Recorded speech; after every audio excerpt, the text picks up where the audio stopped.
Nagbabagang mga balita at pagtalakay sa mga isyu ng lipunan. Bulsa! Opinyon, banat at paglalantad sa katotohanan. Bulsa! What you see is what you get. You decide. Hello po mga kababayan. Ito yan ang parasailing. Yan. So lumipat kami ng galing doon sa balsa. Yan ang balsa.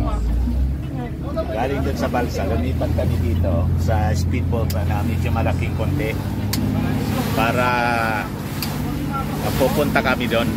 Suot muna mga kababayan na suot muna ng lifeguard. Life vest pala. Ayan. So ito na siya. This is an ultimate experience. Pati si Mrs. po. Sabay-sabay sila na magpapara sailing. Tulad doon, oh. Kikita ninyo yan. Para sailing. Malalim na doon.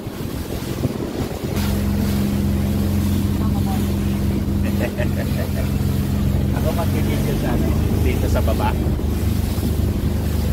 Pero sila may kukuha ng video para mas maganda yung mukha.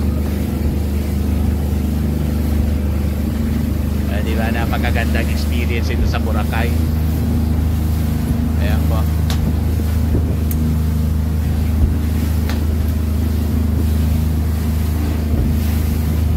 Napakabilis nito po.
Dito na mismo.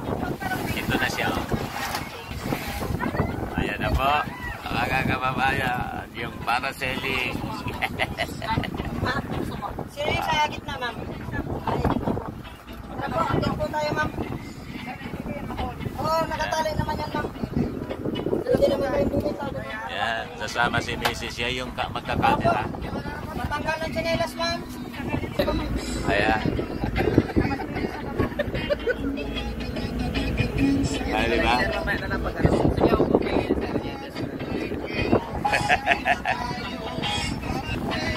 sila, oh.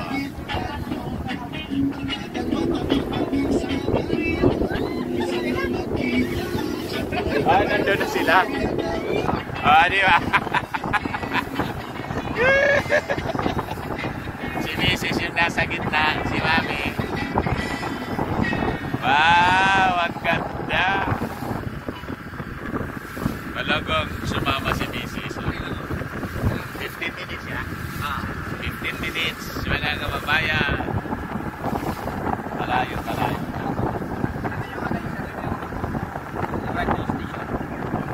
Wala na ako sa radyo.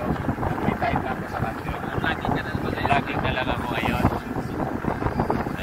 Wala na po tayo sa radyo. 2016 pa ako nag-retire. Full-time vlogger ako ngayon. Ito yung ginagawa natin. Wow! Ang ganda talaga, oh. Parang saranggola lang sila, oh. Oh, ito yung tinatawag na, ano, parasailing. Yeah, parang nasa parachute sila, oh. Hinihila sila ng malaking speedboat. Yeah. Hinihila sila ng malaking speedboat. Ito pong na sinasakyan namin, oh. Dito kami nakasakay.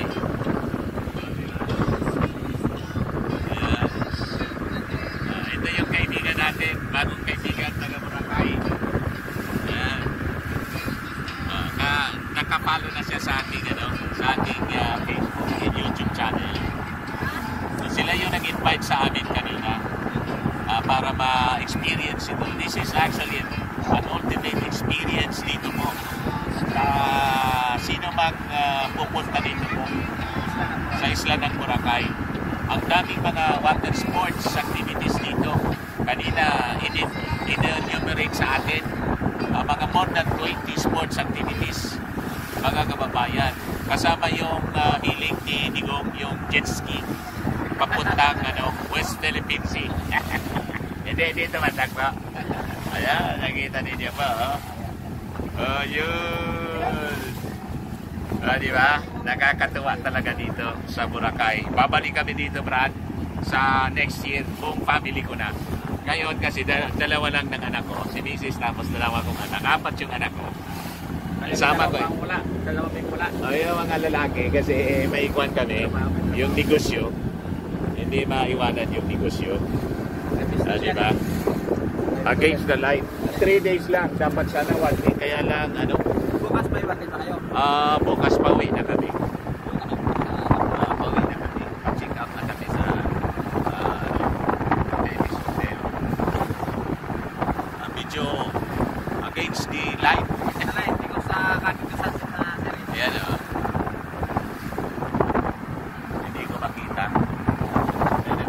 Nandun sila, mga kababayan. Mataas ng mataas. Hindi ko na marinig yung sigaw ni Mrs. Hindi naman siguro nagsisigaw. Nag-enjoy na siguro sa taas. Mga kababayan, marami to. Nagpaparasailing. Marami sila.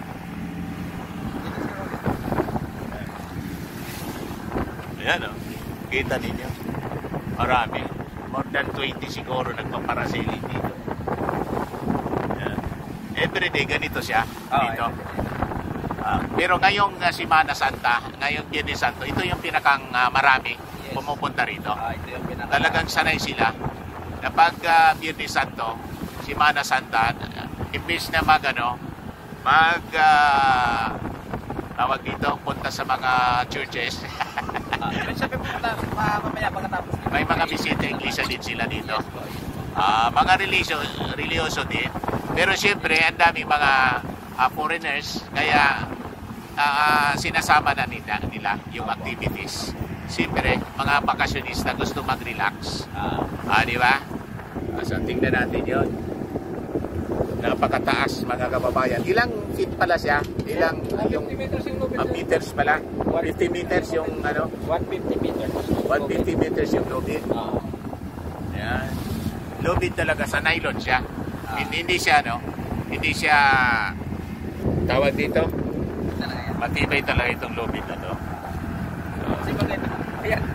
Hindi siya pwede basta mapatid. Yan. Parang saranggola sila doon. Mga kababayan. Di ba? Ang ganda.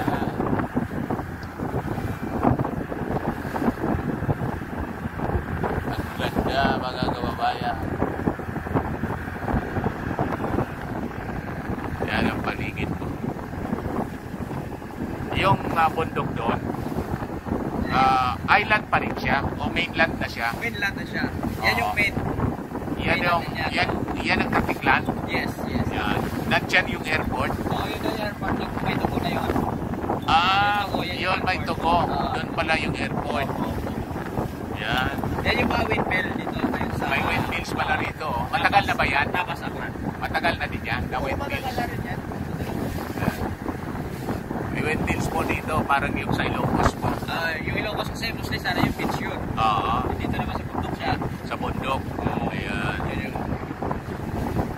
Saan yung Antique? Yun sa likod ng bundok na yan. Oo.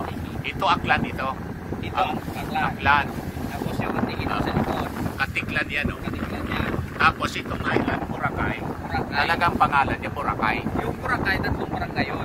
3 barangay. Oo, ibig sabihin mayroon siyang yaman. Ito po, para makita niyo. Ito talaga yung island ng Boracay. Oo. Composed of 3 barangays. Barangays. Yan. Tapos tingnan ninyo. Dati hindi man siya ganyan na napakaraming mga establishments noong panahon. Pero ngayon, talagang dumami. Dumami yung mga nag-invest dito. Yan. Ang dami mga hotels, resort, siyempre. Kasi mga restaurants po. Galing pa sa Manila yung iba, yung mga Jollibee. Nandito na rin. Macdo, Inasal, Chowking. Diba? Pero siyempre yung mga restaurants dito po na mga napaka-kaklas na restaurant, masasarap yung pagkain kanina. Doon sa Sans Hotel kami. Pinatpat. Matagal kayo bumalik eh. Nawala kami. Pero maganda din kasi dahil doon, ayun, natignan namin yung napakasarap na seafoods doon sa Sans Hotel. Diba? Mga kababayan. Ayun. Magkano yung kaya dito? Sa seafoods? Hindi ko na tinatanong sa asawa ko. Basta si Mrs. Sige lang siya yung aming finance officer kasi. Kikita ninyo ba? Mga kababayan.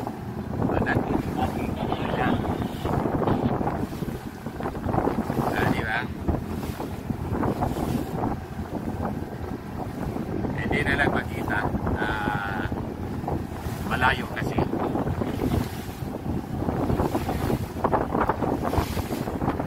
Ayun sila po.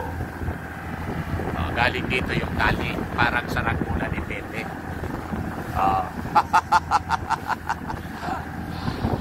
Di ba po? Mga kababayan, 15 minutes sila niyan na naka-flow. Yan.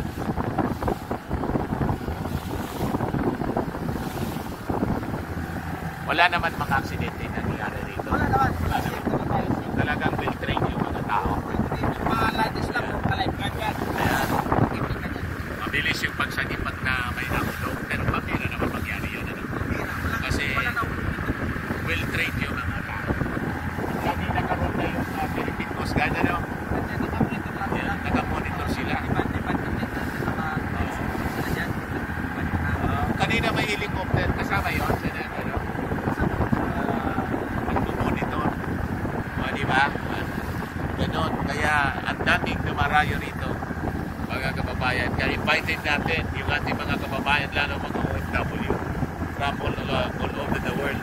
Pag may time kayo, punta kayo Boracay. Talagang napakaganda rito.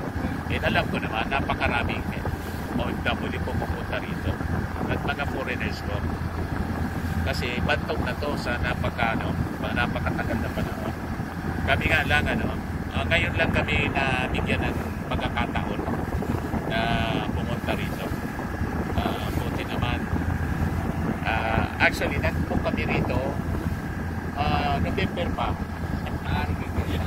Hindi man na planuhan ng buti. Kaya 3 days lang sana, sabi ni Mrs. Dapat na niya 1 week bitin. Kaya nagmamadali kami.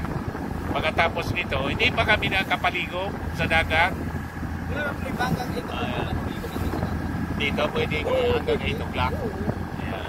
Kasi siyempre madilim. Sa gilid lang, sa shoreline. So pwede naman pala kami maligo hanggang 8. Yung may mga ilaw. Para makapaligo naman kami. Sayang naman.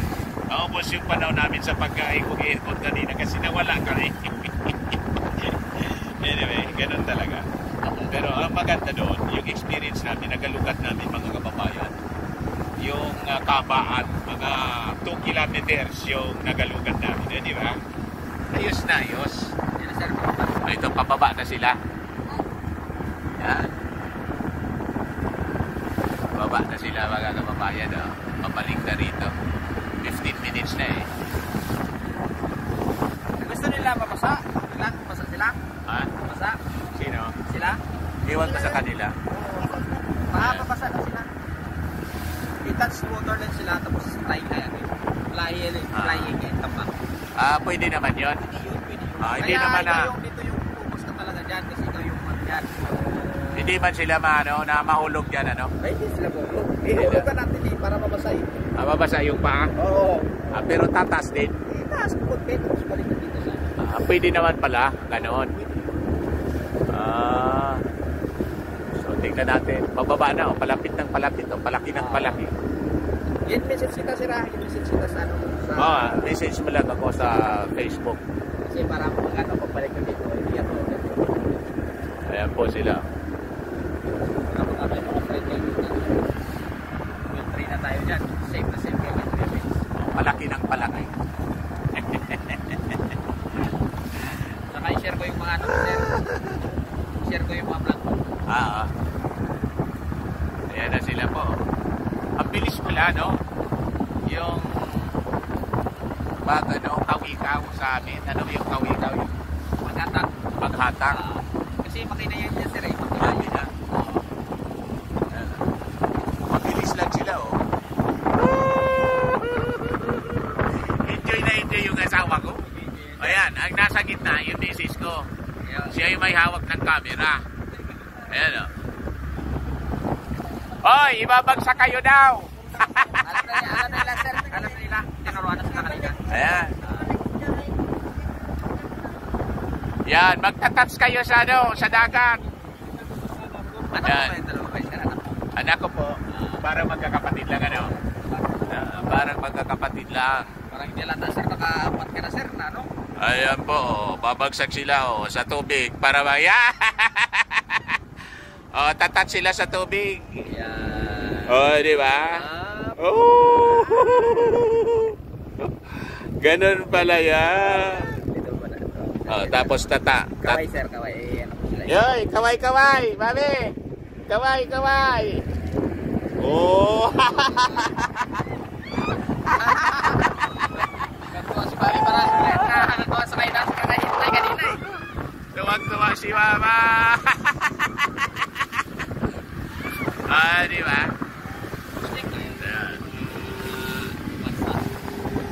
Ayan, nandito na sila po. Di ba? Napakagandang experience, mga kababayan, ng aking, Ano po niyo, ma'am? Mamaya po. Pera muna, ma'am. Pera mo cellphone ko sa akin. dito. Hop. Slowly but surely. Ayan. Kasi maalon po. Interview natin itong aking asawa. Ate, kamusta naman yung experience? Dito si ate. Kamusta yung experience, ate? Sino yung sigaw ng sigaw? Si Mami? Paano si Mami?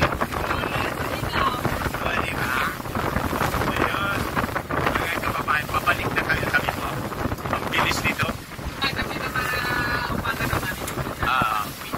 Busy maghapon. Yan. Napakabilis po. Ayan. Diba? Masaya po dito sa Boracay. So, that's it. Sa parasailing. Yan. Ito naman po, Firmax Firming and Lifting Cream, pinapahid po sa mga pulses in affected area. Mainam po sa paninigas ng mga kaso-kasuan. Ito naman po, Automax Radiant Serum. Sa mukha naman yung application, anti-aging po siya. You will look 10 years younger than your age. Sa mga cancer patients naman po, baka lang gusto ninyo itong itry. Naing siya red mix fruit drink. Hindi mo po siya gamot, food supplement siya. Kaya lang, gawa siya mga kababayan sa goji berry. Yung goji berry, may anti-cancer properties. O ngayon, yung mga inquiries ninyo, dumiritso na lang kayo sa aming messenger sa Facebook para masagot namin agad. Ayos pa? Ayos na ayosan niya, Mr. Maravilla. At sa mga naghanap po ng malinis and spacious fitness gym, pumunta lang po kayo sa aming Colossal Fitness Gym. May Grab car rental din po kami. Ito naman po yung bago naming product na binibenta online. Eye Glow Serum, whitening po siya. Tingnan ninyo yung epekto sa aking anak na architect before and now. Yung mga inquiries po ninyo, dumiretso na lang kayo sa kanyang Facebook account, Riz Maravillas.